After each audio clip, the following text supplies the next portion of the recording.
Assalamualaikum warahmatullahi wabarakatuh. Alhamdulillah, alhamdulillahi rabbil alamin. Wassalatu wassalamu ala asrafil anbiya'i wal mursalin wa ala alihi wa sahbihi ajma'in.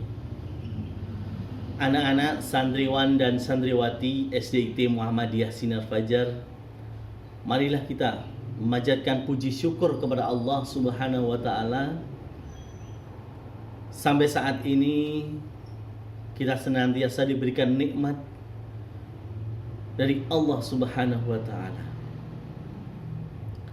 Marilah kita syukuri nikmat ini dengan cara menggunakannya untuk kebaikan dan beribadah kepada Allah Subhanahu wa taala. Salawat dan salam semoga senantiasa tercurah kepada Rasulullah Muhammad sallallahu alaihi wasallam.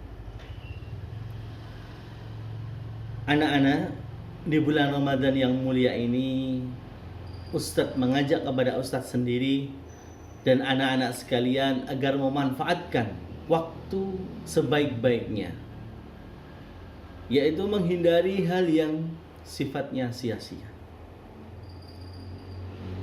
Anak-anak semuanya, pada bulan Ramadan biasanya banyak orang bermain petasan. Nah, dan tidak pandang usia,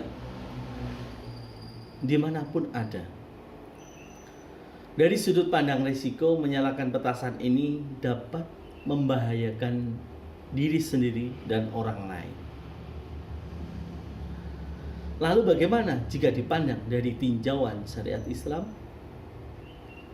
Yang pertama, bahwa harta yang kita miliki itu merupakan nikmat dan amanat yang akan dipertanggungjawabkan. Dari mana diperolehnya dan untuk apa dipergunakan.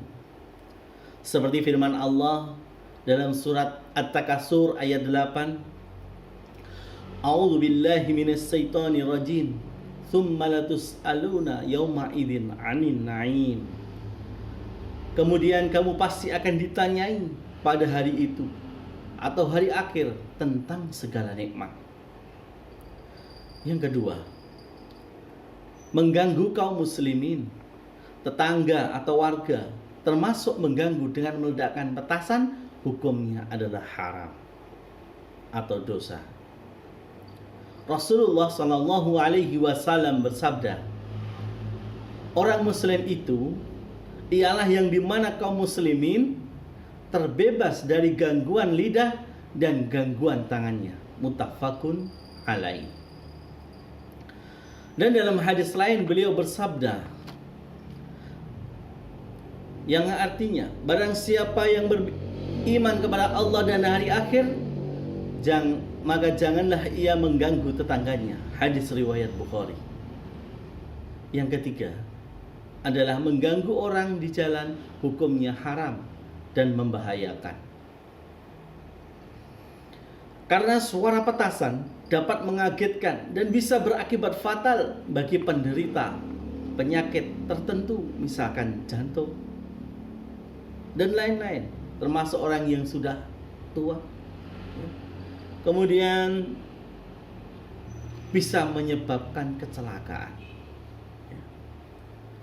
Yang berikutnya adalah yang keempat, membelanjakan uang atau harta untuk petasan, termasuk perbuatan menghambur-hamburkan harta secara boros. Allah berfirman dalam surat Al-Isra ayat 26-27 yang artinya, dan janganlah kamu menghambur-hamburkan hartamu secara boros. Sesungguhnya pemboros-pemboros itu adalah saudara-saudara setan. Dan setan itu adalah sangat ingkar kepada Tuhannya. Untuk itu, anak-anak semuanya, marilah kita menghindari, yaitu menyalakan petasan.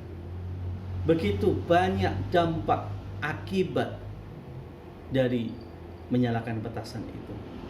Ada yang kulitnya terbakar, bahkan ada yang sampai cedera, bahkan ada yang sampai hilangnya nyawanya. Untuk itu kita harus membuat lingkungan kita kondusif. Kalau ada yang menyalakan petasan, kita beri nasihat. Baik itu saudara kita, teman kita, tetangga kita, ya. Sehingga dengan cara tersebut, insya Allah lingkungan kita akan terjaga dengan baik, kondusif. Kita bisa berpuasa dengan lebih khusyuk, sholatnya juga lebih khusyuk karena tidak terganggu suara-suara petasan, sehingga ini bisa semakin meningkatkan keimanan dan meningkatkan kualitas ibadah kita kepada Allah Subhanahu wa ta'ala. Kiranya cukup sekian yang dapat saya sampaikan. Banyak kurang lebihnya saya mohon maaf yang sebesar-besarnya. Wabillahi taufiq wal hidayah. Wassalamualaikum warahmatullahi wabarakatuh.